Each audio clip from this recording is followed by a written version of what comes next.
Welcome to the Lit Ladies Lounge. I'm author Olivia Linden. I'm author J.R. Mason. And today our special guest is author Tati Richardson. Welcome to the show, Tati. Hi. What happened? We can't hear you now. Oh, sorry. Let's start over. My thing was off. My mic was off. Sorry, I hit it. Sorry. We did all that prep work. Can you hear me? Can you hear me? Oh my God, my mic was off. My bad, dog. Okay, that's all right. I'll edit it. Don't worry. I think it's funny. You can keep it personally. Oh, Jesus. Oh my God. Well, welcome to the show, Tati. Thank y'all for having me. I'm so excited to be here. Excited to have you. Can't wait to talk about your books. Awesome. But do you want to tell us a little bit about yourself? Because I know you have multiple pen names and things going on. So break it all down for us. I'm Tati Richardson. I also write STM Richardson on the indie side. I also am a writer, a podcaster. I have a podcast called Romance in Color. We're into our fifth season as well. We just wrapped it up. And I write contemporary romance as well as erotic, higher heat romance. For now. For now. Just keep it up, But girl. Just keep it up. Right. I write contemporary romance rom-coms and under Tati Richardson. And that's my trad pub side. And then TM Richardson is my indie stuff, which is like higher heat, erotica and things like that. So yeah, that's me in a nutshell. I'm from Atlanta. I uh love all things 90s. Um I listen to a lot of 90s R&B and stuff. Mm-hmm. Uh, I wear glasses. I got a lot of wigs, so my hair probably gonna be different tomorrow. And I listen to audiobooks when I write, which is which is crazy. Some people can't do that, but I listen to audiobooks sometimes when I write. And I collect red lipsticks and Wonder Woman paraphernalia. That's a few things about me. Okay. And I am in my 40s, so most of my characters are in their 40s as well. I have not yet written somebody that's under the age of 35, so we'll see. That would be quite a challenge, but we'll see. It's on the docket Mm-hmm. soon. But yeah, that's me in a nutshell. Oh my gosh, all these stunning chocolate women over 40 on the same podcast. Hold up.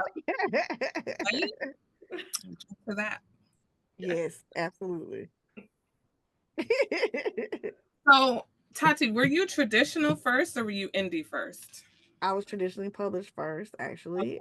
My debut, The Build Up, came out in 2023. And Really excited for that. That came out with Harlequin slash Karina Press.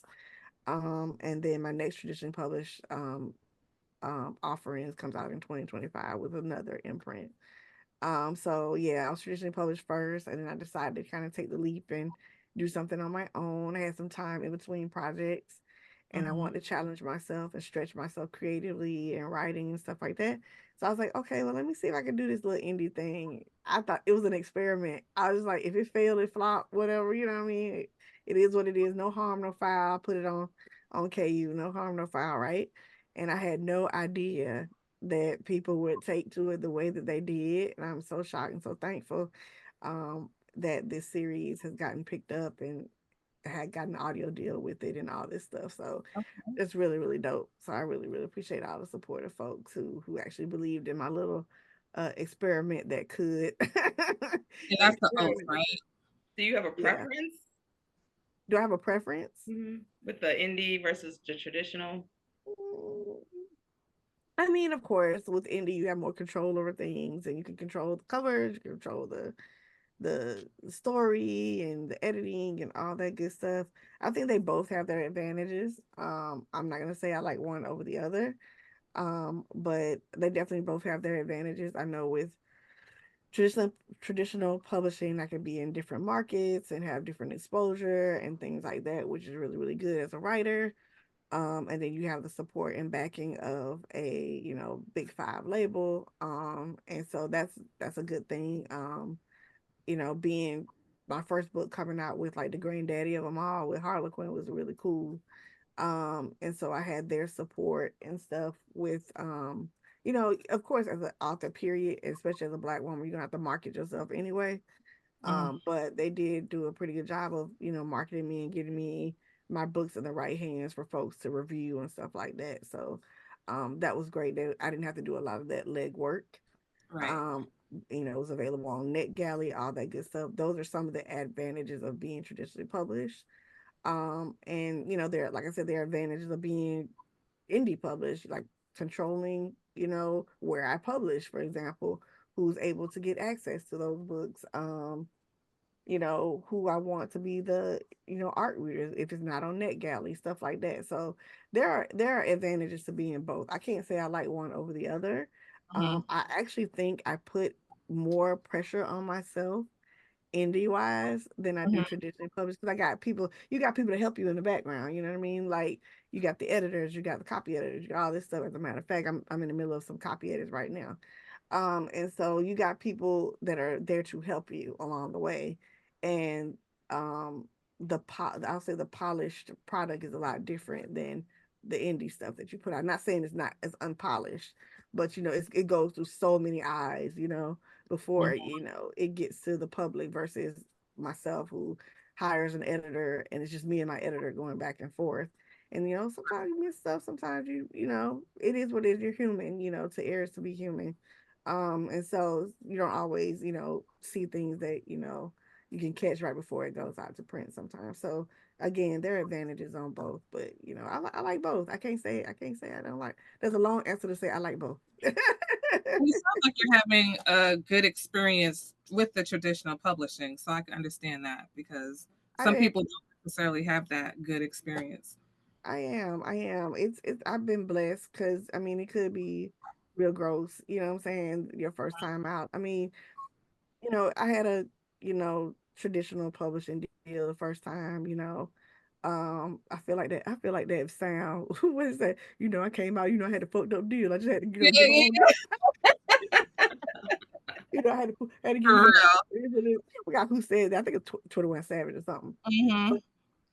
Yeah, it was a standard deal. You know what I mean? Like it is what it is. You're not gonna get all this super advances and all this stuff. And I just wanted to get my work out there. For me, it was advantageous for me to do it that way versus, something else. And like I said, I had a lot of luck along the way, getting that particular first book published, Hmm. taking it from DV Pit, which is Diverse Voices Pitch program, through my mentoring program to the hands of somebody at Harlequin. So, like I said, I had a lot of luck on my way.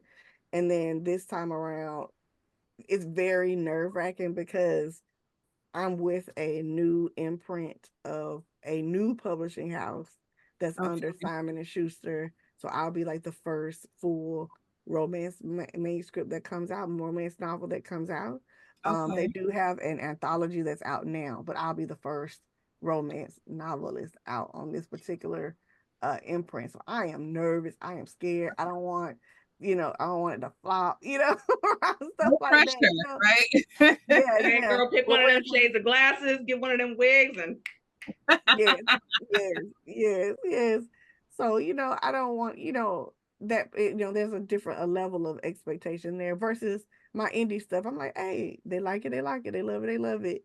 Hmm. I know who my core readers are and that I've learned who they are now, so I feel the pressure, but sometimes it depends. Like now, the first time around with Harlequin, and then I transitioned into doing the traditional stuff. I didn't really feel the pressure.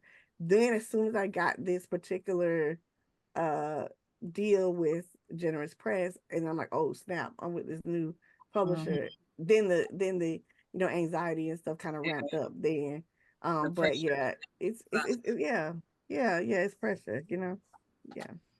But I mean, you've created a great fan base, so I think that you're gonna be fine. I So, hope so. Yeah, I hope so. I, especially with the way people love the oath, I just know like this is gonna be crazy.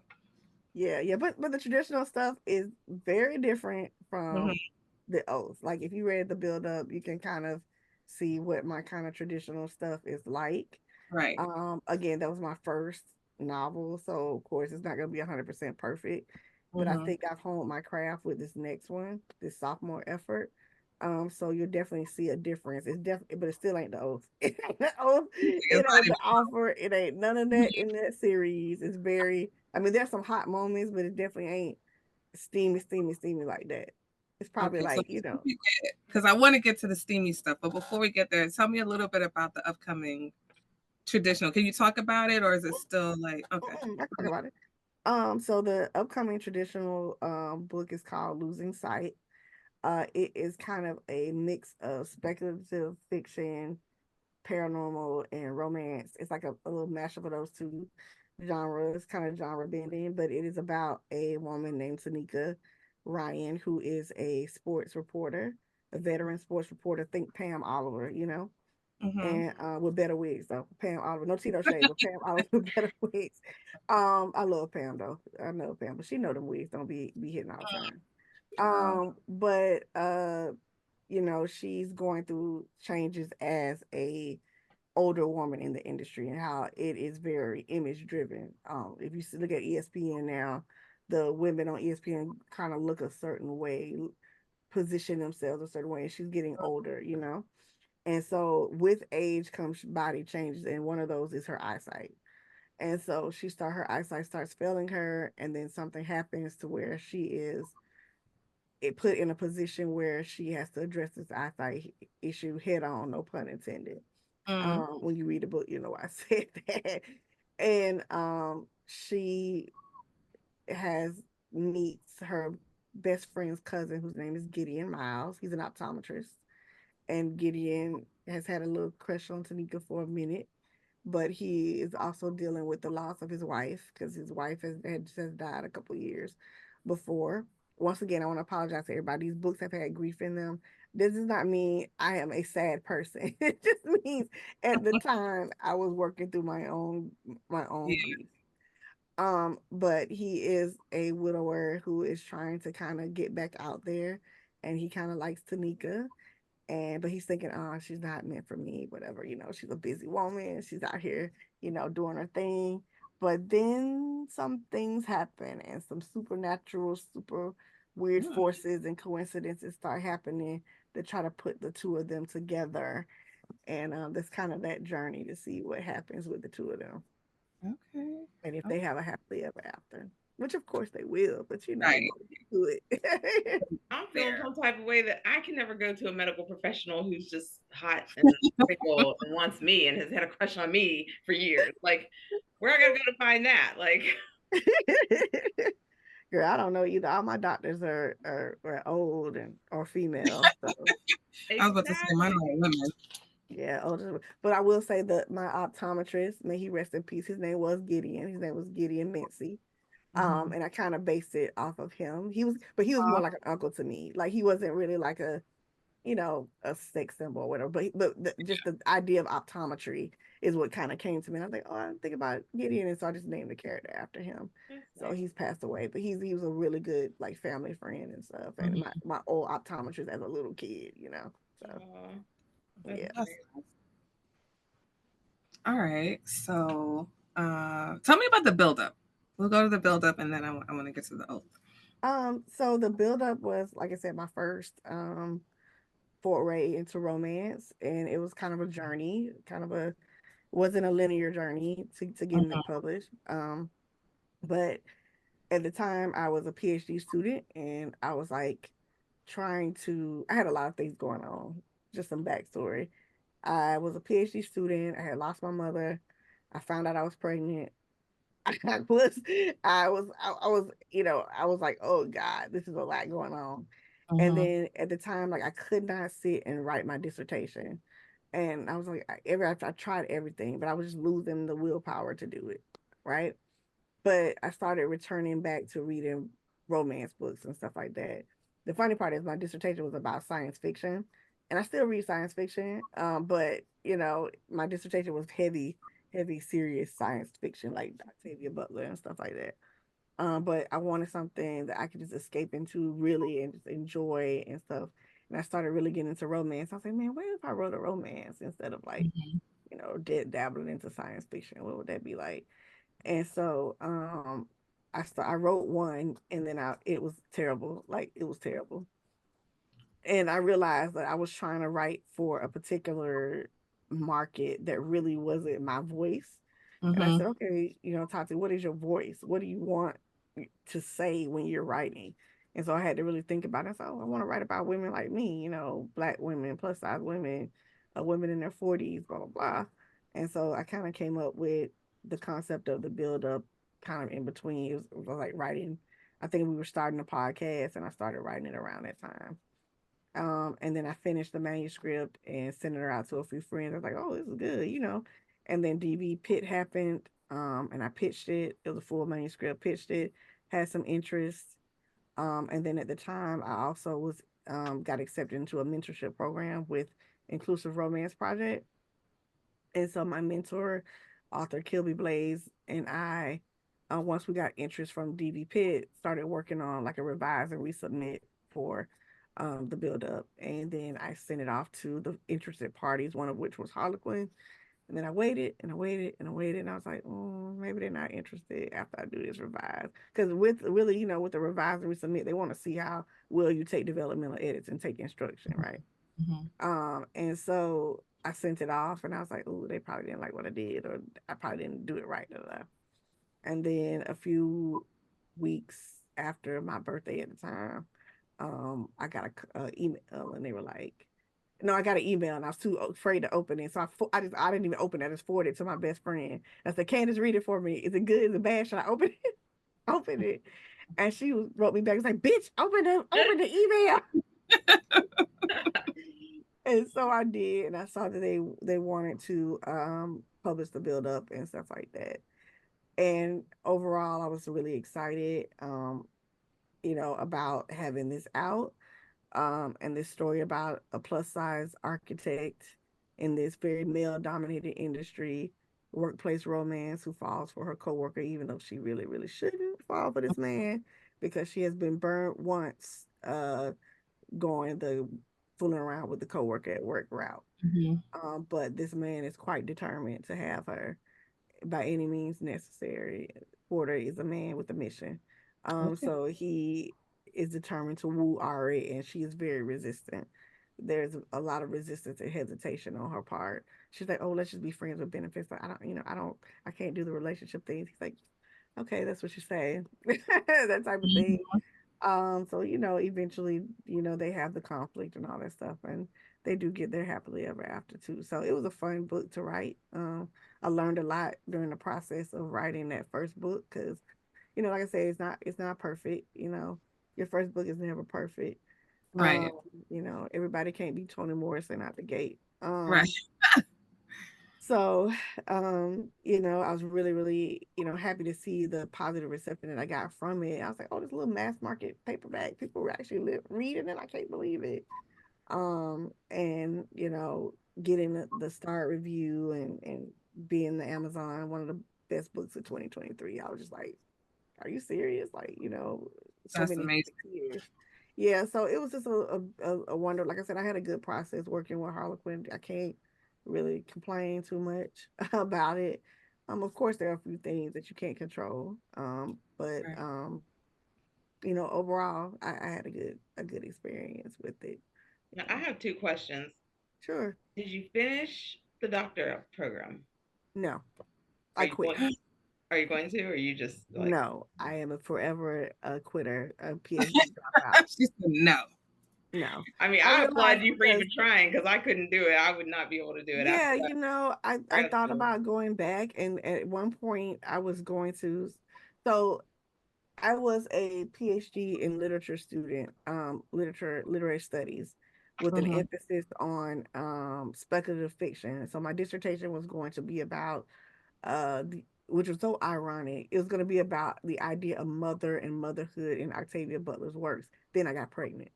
Then I got Wow. pregnant and I couldn't finish it, right? How Um, symbolic. yeah, yeah. And so um I always say I got pregnant with an idea afterwards or whatever to be all poetic. But I left and then I was like, oh well maybe I can switch over to creative writing, right? I talked to the department or whatever. I was like, look, I'm about to be a published writer. Da, da, da, da, da. I have a portfolio. I can send it over to you. I want to switch. They're like, and I had been in the program about 6 years at that point, 7 years. They're like, well, you'll just have to reapply. And I'm like, why should I reapply? I'm already here. I have a almost a 4.0 GPA. I should not have to reapply. And I just got absolutely frustrated with them. And so I said, forget it. I'm just dropping out. At first, I had a lot of deep guilt about dropping out of the PhD program. But then I talked to my husband and I even talked to romance writers who had PhDs. Kat Jackson has a PhD, Margot Hendricks has a PhD, and I talked to them and they were like, do not feel guilty about dropping out of school. Because if this is your calling to write and be a romance writer, you don't necessarily need a PhD. If you want to teach, do you want to really teach? And I said, I don't know, not really. I was kind of getting a PhD just for like job security at this point. Well, and you don't But even need the PhD to teach. I have master's degree and I taught college, so don't think. yeah, right. But I was, I'm thinking, oh, maybe I move on into like an administrative, a higher administration. I already work in higher ed administration in my day job, but I was thinking, oh, I would just, move up into a higher position. But then I realized I don't, I don't really have a passion for any of that. My passion really was with writing and being a romance writer, and Hmm. so I stopped the program. My husband said, don't feel guilty about it. If something else is meant to be, it's meant to be. And obviously, that was the right decision.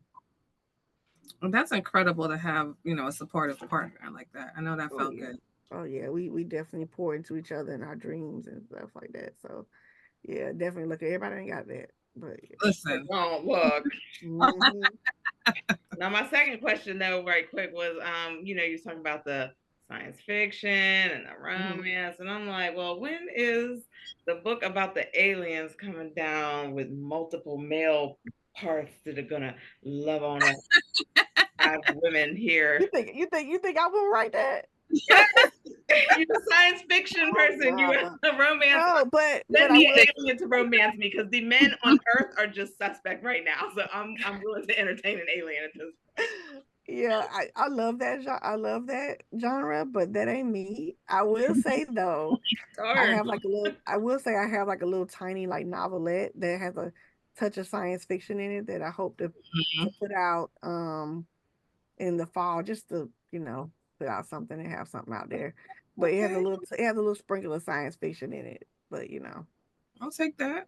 little science fiction, a little urban, yeah, I can't really describe it, but it's something. All a girl can do is ask, Something. Right. Yeah. Right. Okay. So let's jump into the indie side of things with Hmm. the oath. Oh boy, yeah. I know you've had this question asked a million times. So, a million and one times, where did you get the idea for the oath? So I was. This is gonna sound so crazy when I tell the story. It still sounds crazy. But there's this Hallmark movie. I know this is so far from the oath, but anyway, there's this Hallmark movie. There's this Hallmark movie, starring the girl that used to play on 6 Feet Under. I can't think of her name. She had the red hair, but it's called Loving Leia, and it's about this Jewish family where one of the sons dies and he's married, Hmm. and because he is dead and he has no heirs and he has his wife, the brother is obligated to marry the wife, symbolically, right? Symbolically marry her. And then she's supposed to reject him so she can move on with her life and remarry, blah blah blah. But that doesn't happen. He takes the levirate marriage covenant seriously and decides to marry this woman, and she accepts because she wants to get away from this very strict Orthodox Jewish family in Brooklyn. Okay. And so they move to DC, Georgetown area. He's a doctor, and she wants to start college. She wants to, become an independent woman. She starts becoming more of herself. Da da da. Long story short, I was like, a levirate marriage. I was like, that's interesting. I was like, I never heard of that before. So I started doing a little research about it. And I said, what if black people did shit like that?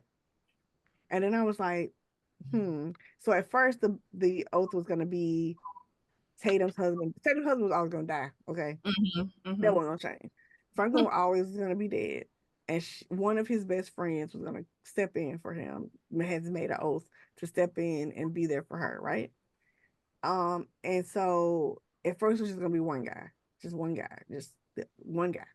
Right. Then I started thinking, I want to really stretch myself. I want to see if I can do something really outside of just the normal heteronormative, you know, male female story. And so, some of my idols, Rebecca, Witherspoon, Age Cunningham, folk like that who are really good at writing, multiple, folks, Cat Jackson, as well, writing multiple folks, Rilsey Adams. Um, and I was like, ooh, what if I could write something like that? And so I'm also in a group called Word Makers with A.H. Cunningham and Tasha Harrison and Kat Jackson and all these folks. And we had, and then we write online, you know, several days a week or whatever. Usually on Wednesdays, like the big day. And so I kind of threw the idea out there, and they were like, "You should write that." I was like, "It sounds ridiculous." I was like, "That sounds crazy." They're like, "No, no, no, you should write that." So we had a retreat over the summer, and I took that summer to write the oath, right? Mm-hmm. And then I sent it out to people, and they were like, "You need to publish this." And I was like, "Really?" I was like, "It's just a little, something just to, occupy my time while I'm waiting to see what happens." Because at the time I had sent stuff off to this new publisher to see if they'll accept, losing sight. And so I was like, okay, let's see what happens. And so I was like, I'll just put it out on my own. Didn't expect, did not expect none of this, y'all. But that was the impetus for the story. I wanted to see what what the idea of that would look like with multiple people and a woman, multiple Mm. men and a woman, where she did not really have to choose one man, but it was just going to be one man. But I was like, that's boring.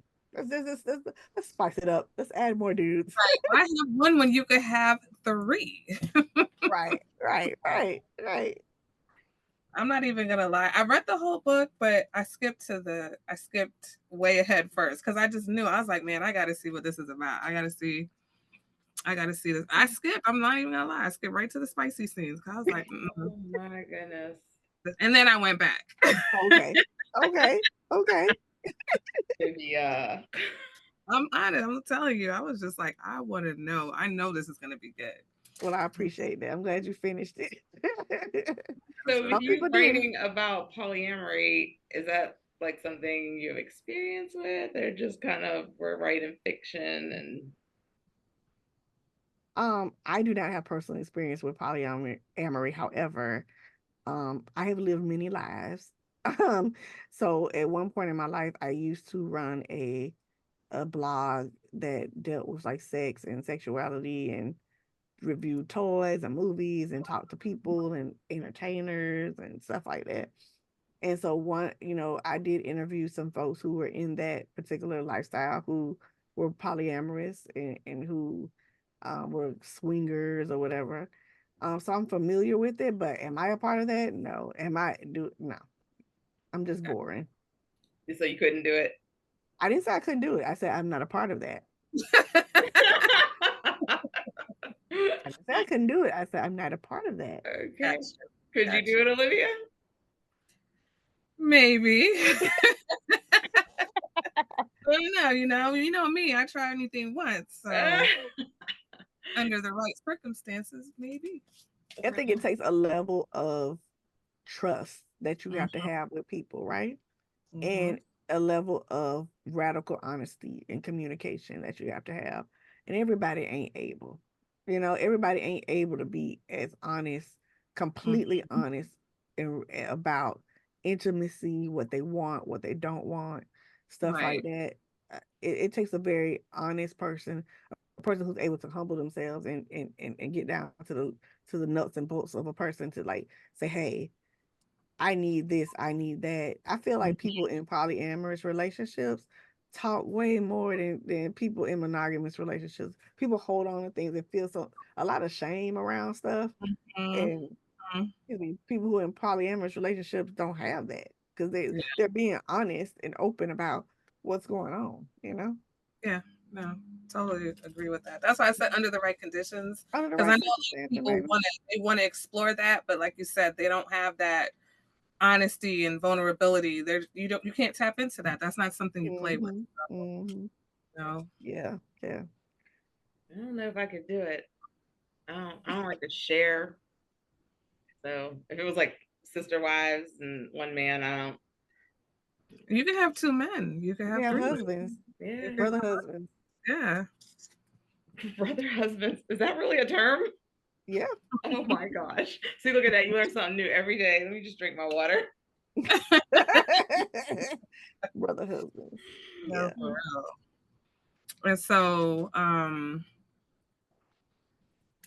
I guess with the indie process of publishing the oath, Mm-hmm. how long did it take you to recognize like this is blowing up? Like this is Man, I'm gonna be very honest, transparent. I still been in shock. You know what I'm saying? Like I'm just like, y'all like this little funky book I wrote, but I think I published it in December because it's supposed to come out. I kept teasing it, right? And everybody was like, when is it coming out? When is it coming? Because with TikTok and Instagram and people, when is this Mhm. coming out? When is this coming out? And I was just like hitting them with the charade, spring, summer, Right, right. doggers. So I kept hitting them with, I don't know, I don't know. So finally, I was like, well, it'll come out right before Christmas. Be my Christmas present, y'all. I remember I hit publish that night. I went to bed. Mhm. I woke up, and all of a sudden, ding, ding, ding, ding, ding, ding, ding, all these tags. I said, "What is happening? Like, what is happening?" People tagging me.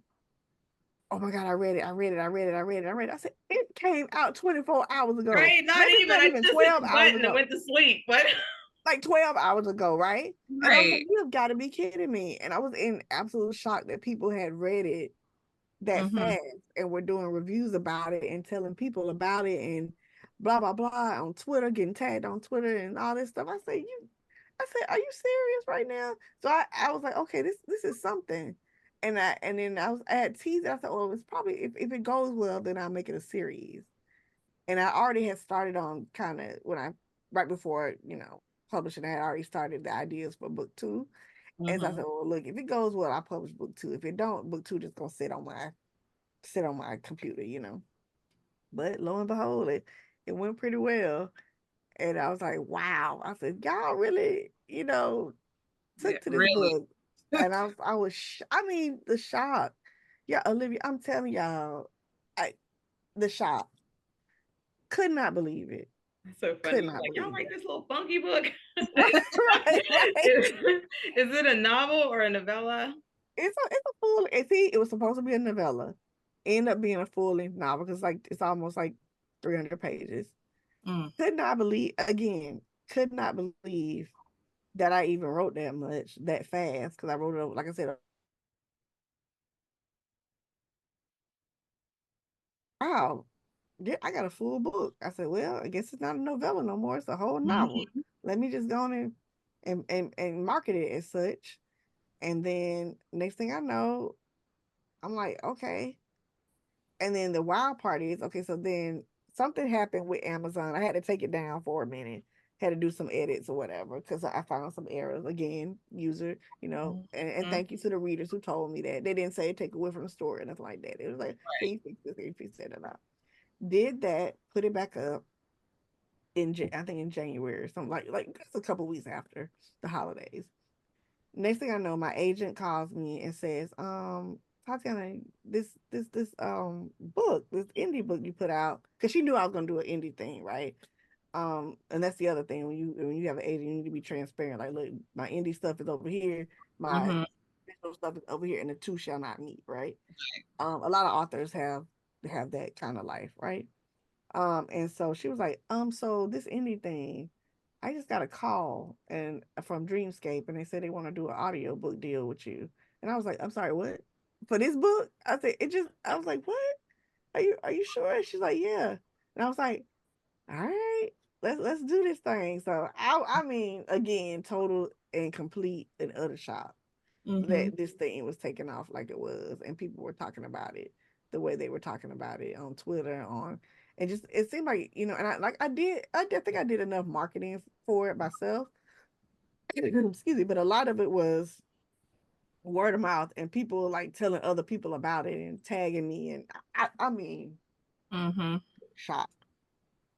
Tell us about the oath. What's the premise of the oath?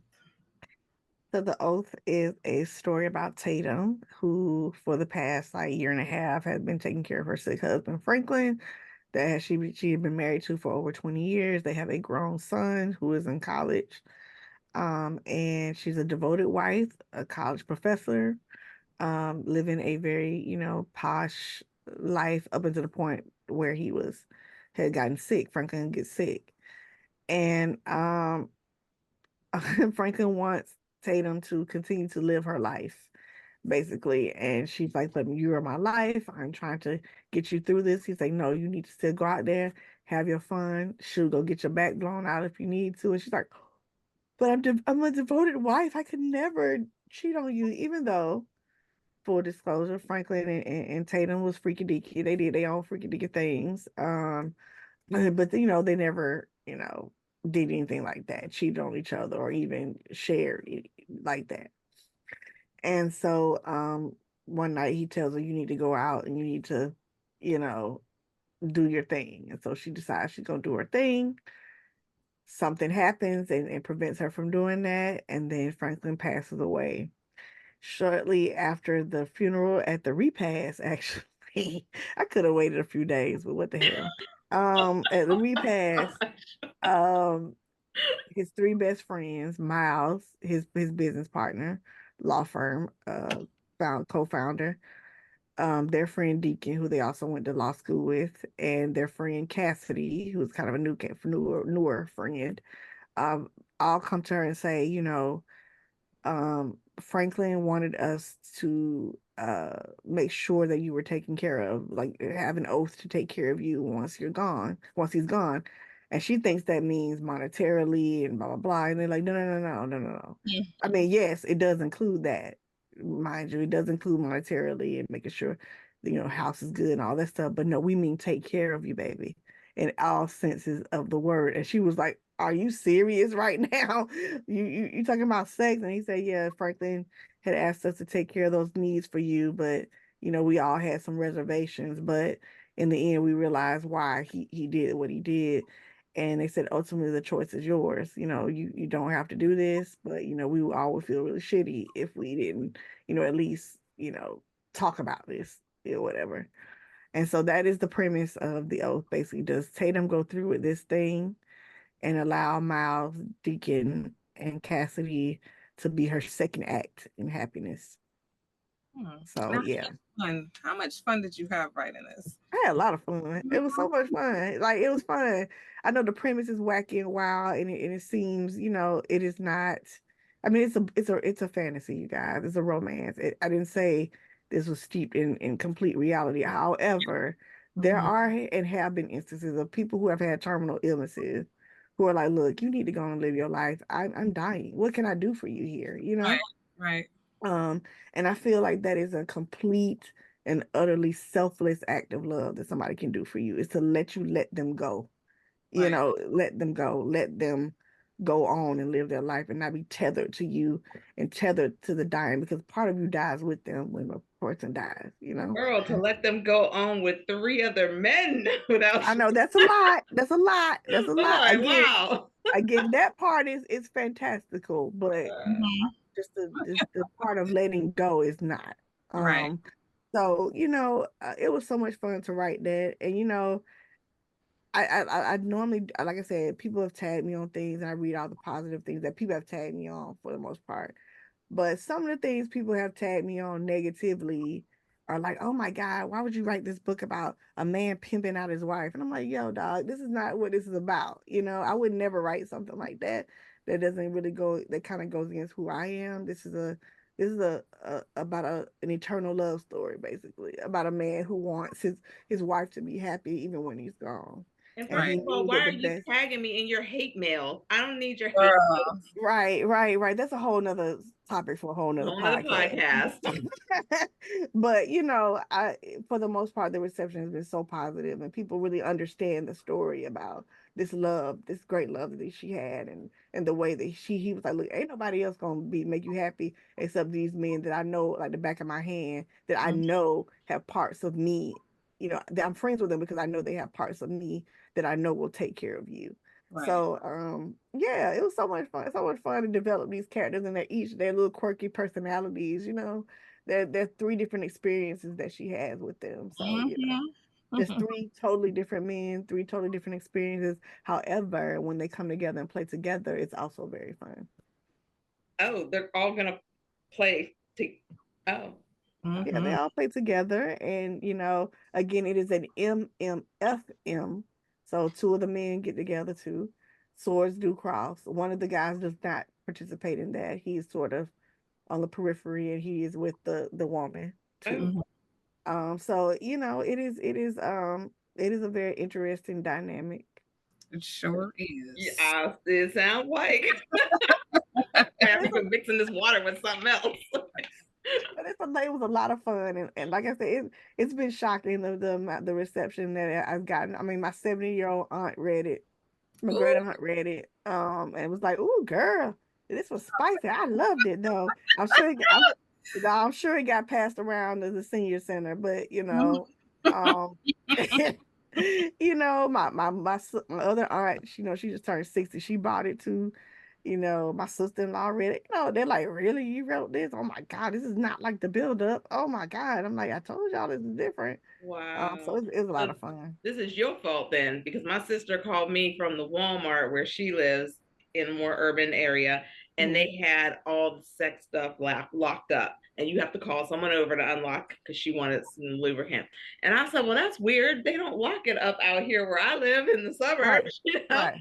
So the Right. girl comes over and she's like, why you got all the sex stuff locked up? She was like, girl, it's the senior citizens. The senior citizens come in from the old folks home and they be stealing the KY jelly. So we had to lock up the KY jelly. And I'm like, you have got to be kidding. So this is your fault. Your aunt done passed the shit around the senior home, and now they all stealing the KY jelly. Maybe, Silly. maybe, but hey, they gotta have a life too. And Oh, listen, they don't play about that. They Okay. sure don't. So the next book coming out is The Offer. And this is in the same world as The Oath. Is it Yes, spin off? yes. Okay. This is in the same world. It features the cousin from book one. In book one, we get a little teaser about the cousin who goes off with, because there's a sex club that features prominently in the book, and it's called Secrets. And they kind of go off to she goes off with Tatum to Secrets that night. And um we kind of get her perspective, like what happened to Alyssa when she went to the club, but Alyssa doesn't know that while she was having her fun, there were two guys there that were like, "We want you. We want to have you. We're going to have you," and she doesn't know that. So I say it's my kind of grown up retelling on Cinderella, Mm. kind of a fairy tale esque with a little fake dating, fake fiance situation going on. And so yeah, it is in that same world. Features a cousin, like I said, Elisa, who is a hairstylist, and her sex life has just been boring, just plain old boring. And she wants some spice, and she hasn't had spice since that night she went to Secrets, and she decides, well, I'm gonna go back. I'm gonna go back by myself. I'm gonna have fun by myself. Mhm. And she happens to run into those guys who said, "We have been looking for you." And she's like, "What are you talking about?" where And I so find no. two hot men that's looking for me?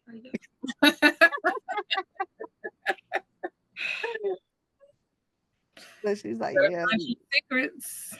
yes, yes." And I'm not saying she gotta go home. Now listen, she ain't gotta go to no secrets to find nobody. I'm just saying. I'm just saying. Y'all romance authors are so adorable. Like y'all are so sweet and cute because in my mind, I'm like, oh, if I need a sequel, oh, my friend or the cousin, she's married. She done saw my husband died. Now I got three new men. Oh, well, I'm gonna go kill my husband now just so I can You know what? get the three. No, So she'd no, be plotting a whole murder in my world. So, but y'all are so sweet about it. Y'all are so cute. no, no. This is definitely it definitely has the feels. It has a lot of smut too. But it definitely has some very interesting other dynamics going on in it too. So, Kadeem and Kristoff are a couple who have always been looking for that perfect third, and Alyssa is that perfect third for them. Hmm. Right. So that's what it's kind of about. And Alyssa was like, "Shh." I realized two is always better than one, so I'm going to see what happens. So you gotta read it to see what happens with Alyssa in this crazy scenario that also involves a large sum of money. So there's a lot of stuff going on. Is this Okay. a full length novel as well, or is It this is also full length. It's probably about 230 pages, I think. Okay. Um, so yeah, another full length, and then the third book is called The Opportunity, and I'm working on that now. Okay, that's exciting. And that the offer comes out in July. Okay. So July 30th. So everything will be out, including the audio, that day as well. oh, Oh, excellent. All right. All right, Tati. bet. Yep, yep, yep. And so the opportunity that's probably going to be later on this year. Either later on this year or early, probably after my traditionally published book is released, so I don't have any, Mm-hmm. overlap or whatever. Yeah, that But makes I'm still working on it. Still working on this summer. I'm taking the summer to perfect the plot. So I've had a couple of things started, stop, started, stop. Mm-hmm. It's supposed to be an age gap romance. I've Right. built it as such, and it probably still will be, but it may or may not feature people that I originally said it was going to feature. So I don't Mm-hmm. know. Okay. All right. I have the freedom to change my mind. You sure do. You sure do, right? That's that indie freedom right there. Yes, I have the freedom to change my mind. But also in the meantime, I'm also working on the second book in this supposed series that I'm doing for the traditional side. Traditional. Oh, And I wanted to ask, why did you switch publishing houses? Was I there a didn't reason switch. I didn't switch. I just got an offer. for offer? Okay. So my initial the losing side, I did pitch it to Harlequin Mm-hmm. for their new line, which is Afterglow. And they passed on it. And so I was like, oh, I'm really disappointed. I was like, okay, I had this, moderate success or whatever. I thought maybe they would pick it up, but they didn't. That's okay. Okay. We move on. We'll see. And friend of mine saw the call for authors for Generous Press, and she said, Tatiana, I think you need to send Losing Sight to them. So I told my agent, I said, put a package together and send it to them. And she said, sure. So we did that, sent it to them, and I think maybe a month or two later, they contacted me and was like, yeah, we wanna work with you. So it Oh, wasn't a matter of me like switching. It's just whatever opportunity arose. But I think I definitely found a home for at Generous Press, found a home for my voice, mm-hmm. for what I wanted to do because it's about they don't mind the high heat. They don't mind, diversity. They don't mind inclusion and all things like that. I mean, these are buzzwords these days, but they really are. They don't talk the talk. They walk the walk too. So, I'm really excited to work with them about it and being this a romance focused imprint that's about diverse romance voices is really important. Yeah. Very, exciting. very. Yeah. So, Congratulations. Thanks.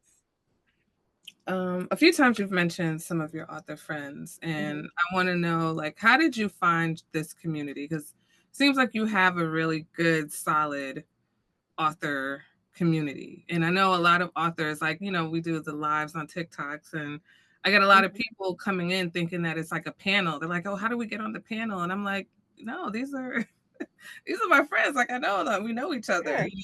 I think some friendships just grow organically. You know what I mean? Like you start vibing with people, vibe with you. You know what I'm saying? And vibe with Denise, and vibe with all these other people. You just vibe. You start vibing with people. And you start commenting on that stuff. You comment back to them, and you create a rapport and start vibing with people naturally. I believe in just having organic friendships grow like that versus trying to force something. Now, I will say being a part of two big romance writing groups, Inclusive Romance Project, which I joined about 2019, and Mm-hmm. then later on, around the time I got my indie, I remember my first book deal.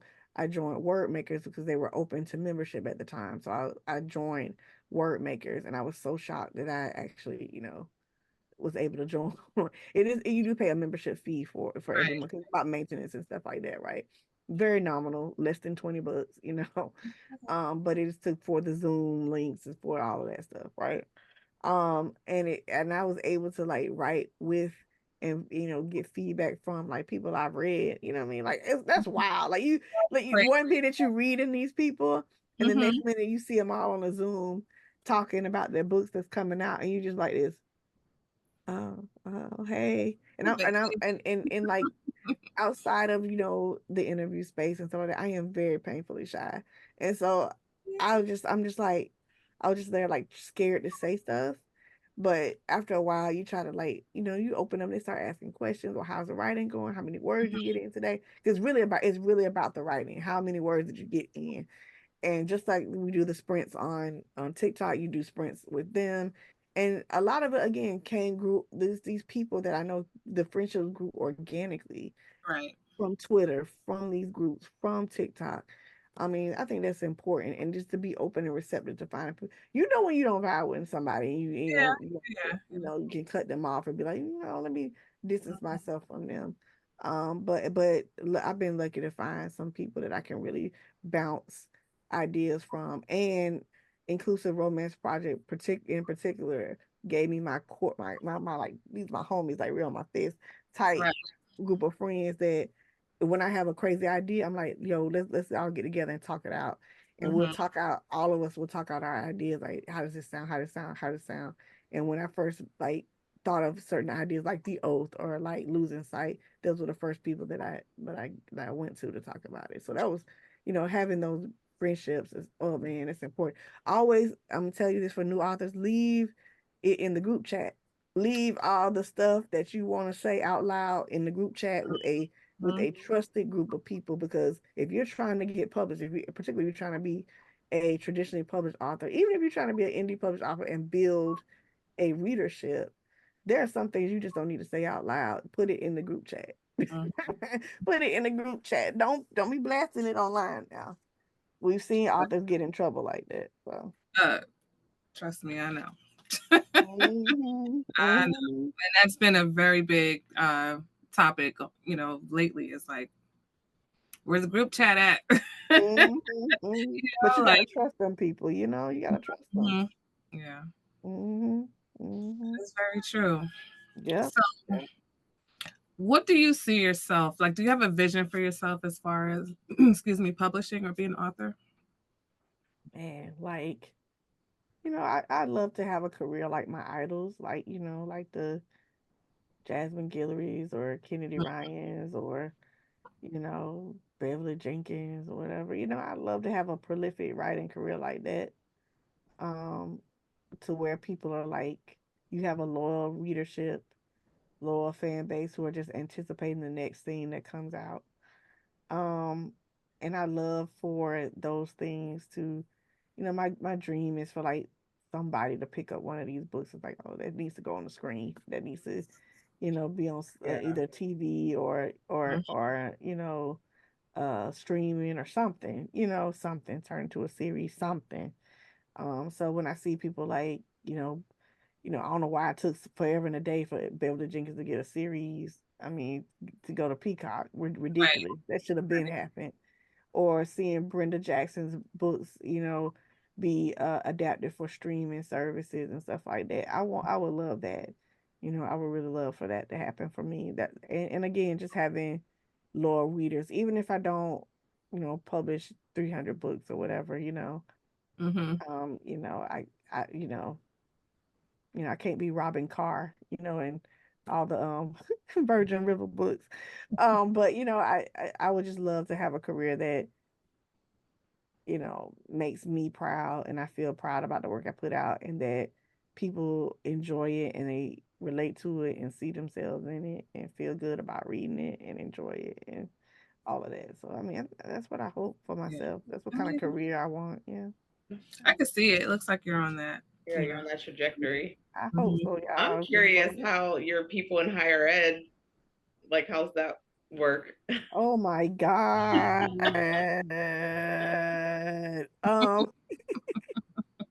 Oh, let me tell y'all something. I try to keep my work life and my professional life very, very separate. Okay. Um, and full disclosure, because it ain't even a damn secret no more. I was at an event for work. Didn't tell nobody I had. This was when my first book came out. Didn't tell nobody I had a book. Didn't nobody tell nobody I had a what nothing. I don't know how this got out, but we were at some event and one of my coworkers said, "You know, Tatiana is a writer," and I said, "How do you even know that? Like, Mhm. "Hmm, what?" And so I don't know what, but I guess the information has spread. I don't mind it now, because people have been very respectful. Nobody has crossed the line and done anything very strange. Mhm. I will say, I will say, and this is not to name drop or none of that, because that y'all know that ain't the type of person I am. But after I saw Kennedy Ryan at her event and I took a picture and it was online. Mhm. The I picture was saw online. that.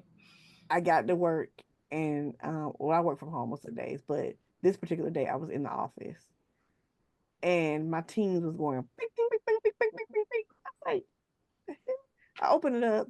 One girl was like, "Oh my God, I just saw your picture online. You right? Do you know Kennedy Ryan?" Then another, and then she was much. This is nice. This was a much more interesting, respectful interaction, right?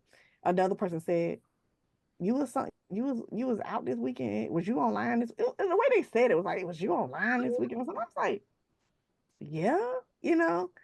Um, and I was like, yeah. She's like, oh, I'm just trying to get back into reading, and I happened to see your picture in the group I was in on Facebook. I was like, all you could have said was, hey, I saw you in this group, it's all good. And I was like, yeah, I wrote a book, yeah. And then my boss, who's the sweetest white guy, sweet guy, and I told him, I said, one day, I said, yeah, I'm not going to be here on XYZ day. He said, oh, yeah. I said, yeah, I'm going to a conference. And he's like, a conference? He thought it was a work conference. So he's looking on his calendar. I said, no, no, no, no. I said, I'm going to a writing conference for writers. He said, you wrote a book? And I said, yeah, I wrote a book.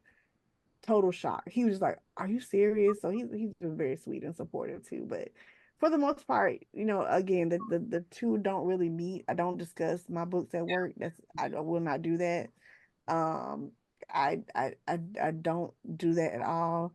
I had a young white girl coworker come up to me and she was so sweet and very shy. She knocked on my door and she was like, Tatiana, I don't mean to be in your business or anything like that. She said, but I saw you online with Kennedy Ryan and I absolutely love her books. I was like, really? And she's like, yeah, I really love her. And I was like, do you know I did not know you wrote a book. And oh my God. And I was like, is it okay if I look at your website? She asked, which I thought was really sweet. And Oh, of course, it's fine. Yeah, go ahead. And she bought the book, bought it for her friends, stuff like that. My other coworker, a guy, he also bought the book and read it and stuff like that. So, I mean, it's been good for the most part. I haven't had too many crazy experiences. Okay. You now this is the traditional one, not the wild one, or are they reading all of it? I think they probably reading all of it at this point. But again, nobody has said anything crazy to me. One of my coworkers actually has a book club, and she's a big reader. She was at the Kennedy Ryan event, and so when she posted a picture, she happened to go to Kennedy's page, saw me. She's like, "Oh my God, I work with her! Like, what in the world?" And that's when she hit me up like, "Oh my God, I saw you on the thing." So she had a book club. She said, "What's your book again? Maybe we'll read it for my book club. And if we have book club, will you come on and talk about it?" And blah, blah, blah. It was cool. It's been cool. Yeah, Awesome. Awesome. yeah, That's yeah. fine. But I appreciate y'all. Thank y'all for having me. That's so No, thank great. you for coming. Mhm. This was great. Great. And Yeah, I'm excited. I'm excited for the offer to come out and see where thank this you. goes. And I'm Thank excited you. to see where you go. Tati, you're one of those people online where you could just see, you see it happening. It's like, oh, there she goes. Tati's going. Right. And right when she was like, here, we had her on the podcast. We were there. I appreciate you guys. Thank y'all. All right. Well, thank you. If you're still here with us, thank you for being with us at the Lit Ladies Lounge today. And we will see you at the next episode. Yeah. Sure to subscribe. Bye. Thank y'all. Bye.